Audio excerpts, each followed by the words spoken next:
جنت میں لے جانے والے اعمال، ان میں ایک نماز فجر اور نماز عصر کی پابندی کرنا ہے۔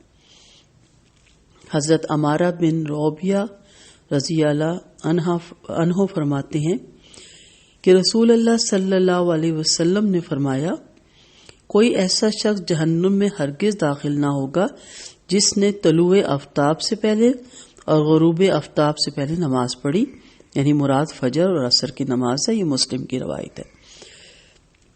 اس حدیث سے پتہ چلتا ہے کہ ان دو نمازوں کے خاص طور پر حفاظت ضروری ہے۔ حفاظت تو پانچوں نمازوں کی پابندی ضروری ہے۔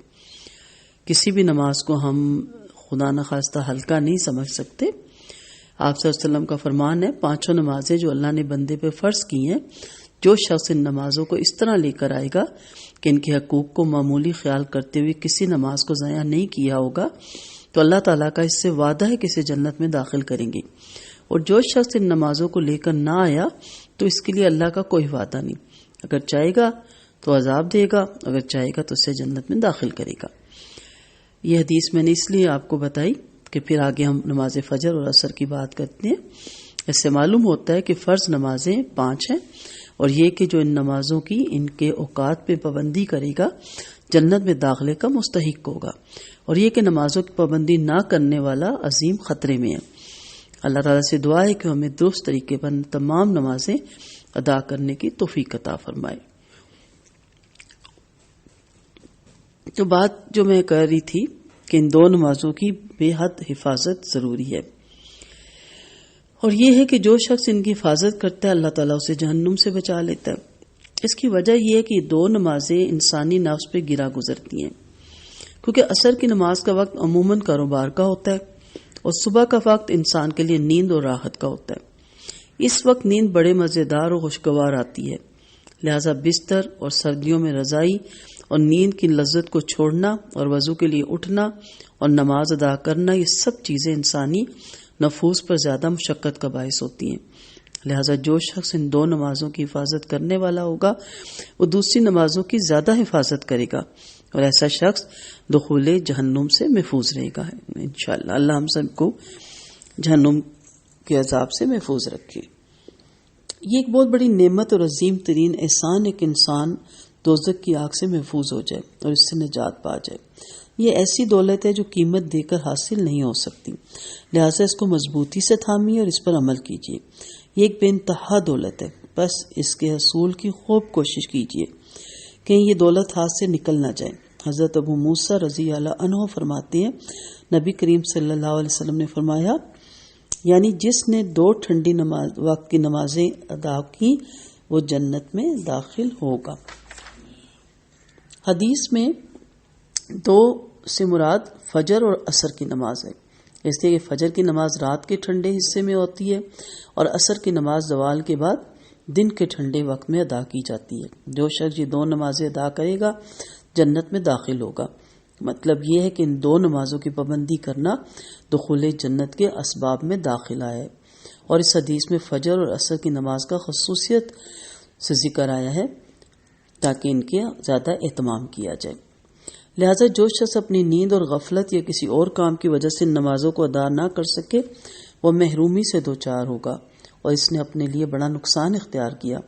اللہ تعالیٰ اس سے مدد مانگنی چاہیے اور اسی پہ بھروسہ رکھنا چاہیے، اور اللہ سے دعا کرنی چاہیے کہ اللہ ہمیں نمازوں کی پابندی کی توفیق دے۔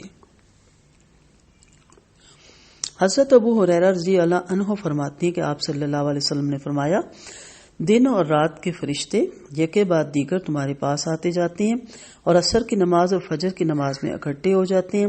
پھر وہ فرشتے جنہوں نے تم میں رات گزاری ہوئی ہوتی ہے وہ اوپر کو چلے جاتے ہیں، تو اللہ تعالیٰ جاننے کے باوجود ان سے پوچھتے ہیں کہ تم میرے بندے کو کس حال میں چھوڑ کر آئے ہو؟ وہ کہتے ہیں ہم ان کو اس حال میں چھوڑ کر آئے کہ وہ نماز پڑھ رہی تھی، اور جب ان کے پاس گئے تب بھی وہ نماز پڑھ رہے تھے۔ یہ بخاری کی اور مسلم کی روایت ہے۔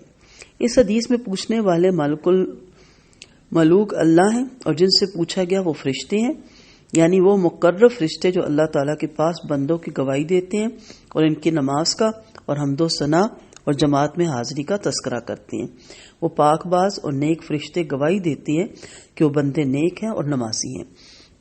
لہٰذا ہم سب کو چاہیے کہ ان کی گواہی میں اپنے آپ کو شامل کریں۔ حدیث میں صرف نماز کا ذکر ہے، دیگر اعمال کا ذکر فرشتے نہیں کرتے۔ یہ اس بات کی دلیل ہے کہ اس امت میں نمازی حضرات کو خاص فضیلت حاصل ہے، اور یہ کہ نماز افضل ترین عمل ہے۔ حضرت جریر بن عبداللہ بجلی رضی اللہ عنہ فرماتے ہیں کہ ہم ایک رات آپ صلی اللہ علیہ وسلم کے ساتھ بیٹھے ہوئے تھے کہ آپ صلی اللہ علیہ وسلم نے 14ویں رات کے چاند کی طرف دیکھا، پھر فرمایا تم اپنے رب کو اس طرح دیکھو گے جس طرح تم اس چاند کو دیکھتے ہو، کہ تمہیں اس کے دیکھنے میں کوئی مشکل نہیں ہوتی۔ بس اگر تم طلوع آفتاب سے قبل غروب آفتاب سے قبل نماز پڑھنے سے کسی چیز سے مغلوب نہ ہو تو ایسا ضرور کرو۔ پھر آپ صلی اللہ علیہ وسلم نے سورۃ کاف کی یہ آیت تلاوت کی، وَسَبِّحْ بِحَمْدِ رَبِّكَ قَبْلَ طُلُوعِ الشَّمْسِ وَقَبْلَ الْغُرُوبِ، اور طلوع آفتاب سے پہلے اور غروب سے پہلے اپنے رب کی حمد کی تسبیح کرو۔ حدیث میں رب تعالیٰ کو چاند کے ساتھ تشبیہ نہیں دی گئی، بلکہ اللہ کے دیدار کو چاند کے دیکھنے کے ساتھ تشبیہ دی گئی، یعنی جیسے چاند لوگوں کو کھلی آنکھوں سے دکھائی دیتا ہے، اس طرح ان نمازوں کی پابندی کرنے والے اور حفاظت کرنے والوں کو اللہ تعالیٰ اس طرح اپنا دیدار کھلی آنکھوں سے کروائے گا۔ اور آپ صلی اللہ علیہ وسلم کا فرمانا، اگر تم سے ہو سکے تو تم کسی چیز سے مغلوب نہ ہونا، یہ اس بات کی طرف اشارہ ہے کہ دنیا میں کچھ ایسی چیزیں بھی ہیں جو ان نمازوں کی حفاظت کے معاملے میں ہم پر غالب آ سکتی ہے، لہٰذا اگر آپ طاقت رکھ سکو گے تو ان مشاغل اور مواقع کے آگے ہتھیار نہ ڈالو گے، تو ایسا ضرور کرو تاکہ آپ کو عظیم ثواب حاصل ہو، اور اس کے علاوہ وہ انعامات بھی ملے جو اللہ تعالیٰ نے اپنے مومن بندوں کے لیے تیار کر رکھی ہیں۔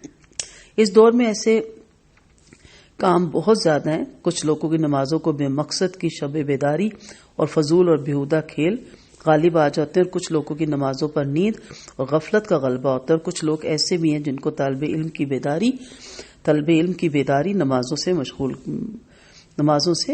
مشغول کر دیتی ہے۔ بس وہ نوجوان جو علم کے مذاکرے یا امتحان کی تیاری کے لیے آدھی رات تک بیدار رہتا ہے، پھر تھکا مانگتا سو جاتا ہے اور صبح کی نماز رہ جاتی ہے، ایسی بیداری خواہ طالب علم کے لیے ہو جائز نہیں، کیونکہ اس کی مثال اس شخص کی سی ہے جو محل تعمیر کرتا ہے اور شہر کو منہدم کرتا ہو۔